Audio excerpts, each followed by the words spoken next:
मरीचि के पुत्र ऋषि कश्यप। ऋषि कश्यप के 13 पत्नियां थीं और उनमें से दिति सबसे बड़ी थी। दिति के 2 पुत्र थे, हिरण्यकशिपु और हिरण्याक्ष, जिनको भगवान विष्णु ने वराह अवतार और नृसिंह अवतार में मार गिराया। फिर दिति और एक बार गर्भवती हुई। जब ये बात इंद्र को पता चला तो उन्होंने दिति के बच्चों को उनके गर्भ में ही नष्ट करने का प्रयत्न किया,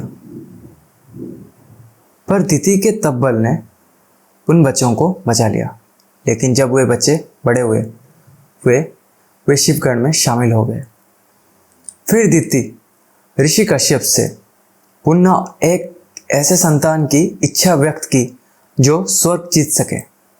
तब कश्यप ने उन्हें कड़ी तपस्या करने का आदेश दिया और दिति ने वो मान लिया और कड़ी तपस्या में लग गई। बहुत वर्षों तक तपस्या और अपने पति का सेवा करने के बाद दिति को एक पुत्र प्राप्त हुआ जिसका नाम वज्रांग था। वज्रांग के बड़े होने के बाद दिति ने उन्हें आदेश दिया कि वे इंद्र को हरा के स्वर्ग के राजा बने, और ऐसा ही हुआ। वज्रांग इंद्र को हरा के स्वर्ग पर राजा बन गए। इंद्र स्वर्ग को पुनः प्राप्त करने की अभिलाषा लेकर ब्रह्मा जी के करीब गए और ब्रह्मा जी ऋषि कश्यप के साथ वज्रांग के पास आए और उन्हें समझाए कि वे स्वर्ग इंद्र को लौटा दें।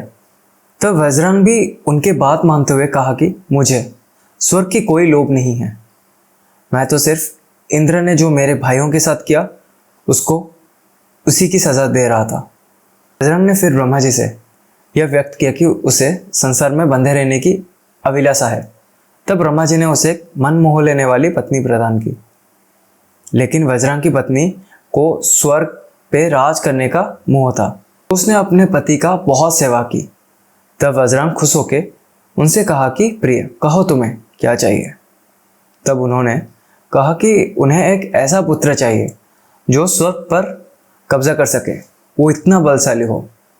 और ये सुनते ही वज्रांग बड़ी गहरी सोच में पड़ गए, क्योंकि उन्हें इंद्र से कोई बैर नहीं रखनी थी और इंद्र को उसकी सज़ा मिल चुकी थी, और अगर वो अपनी पत्नी की बात का अनादर करते तो उन्हें नर्क भोगना पड़ता। तब अपनी पत्नी का इच्छा रखते हुए उन्होंने उन्हें एक पुत्र दिया, तारकासुर। तारकासुर के जन्म के समय चारों ओर अंधेरा छा गया और समुद्र की जो लहरें थी वो मानो आसमान छू रही थी। पूरी तरह तबाही का आतंक मचा हुआ था। इतना खतरनाक था जब वो पैदा हुआ था। फिर तारकासुर जब थोड़ा बड़ा हुआ तो उसने अपने माता पिता से तपस्या करने की आज्ञा लेते हुए निकल गया और उसने ब्रह्मा जी की बहुत कड़ी तपस्या की और उन्हें प्रसन्न करके उसने उनसे 2 वरदान लिए। पहला वरदान कि इस संसार में कोई भी उसके समान ना हो, और दूसरा कि उसे सिर्फ शिव जी का पुत्र ही मार सके। और ये वरदान उसने एक छल से लिया था, क्योंकि उसे ये पता था कि शिव जी तो योगी हैं और उनका पुत्र जो कि असंभव है। फिर तारकासुर ने इंद्र को परास्त कर लिया और इंद्र को परास्त करते ही उसने स्वर्ग पर अपना आधिपत्य जमा लिया। इंद्र जब जाके ब्रह्मा जी से ये सब बातें बोला तब ब्रह्मा जी ने उन्हें उस वरदान के बारे में बताया। उस वक्त महादेव हिम पर्वत पर तपस्या कर रहे थे और देवी पार्वती हिमालय की बेटी के रूप में जन्म ली थी। इंद्र ने तब कामदेव का मदद लिया और कामदेव ने अपनी बाण शिवजी पर चलाए। तब शिवजी कुछ क्षण के लिए देवी पार्वती के ऊपर मोहित हो गए, और जब उन्हें वहाँ पे कामदेव की होने का आवाज़ हुआ तो उन्हें बहुत गुस्सा आया और उन्होंने कामदेव को वहाँ पे भस्म कर लिया। कामदेव के ऊपर मैंने एक डेडिकेटेड वीडियो बनाई है और उनमें उनका जन्म और उनके मृत्यु और उनके पुनर्जन्म सारी चीज़ों को मैंने कवर किया है, और ये मेरे चैनल पे अगर आपको कामदेव के बारे में जानना है तो जाके वो देख लीजिएगा। चलिए कहानी के ऊपर। फिर शिव जी वहाँ से कैलाश की ओर लौट गए और सारे देवता निराश हो गए। देवी पार्वती जब बड़ी हुई उन्होंने कई वर्षों तक शिव जी की घोर तपस्या की और शिव जी को प्रसन्न करके उन्होंने उन्हें अपने पति के रूप में पा लिया।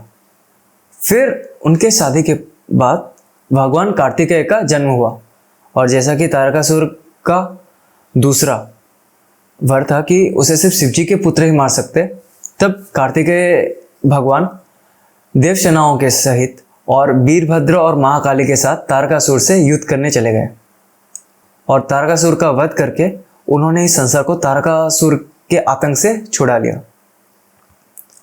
उस दिन से भगवान कार्तिकेय देवताओं के सेनापति बन गए। अब अगर देखा जाए तो इस कहानी से हमें क्या सीख मिलती है? तारकासुर जो अपने मां की इच्छा पूरी करने के बाद भी मारा गया और उसे नरक भोगना पड़ा, क्योंकि उसने अधर्म का राह चुना था।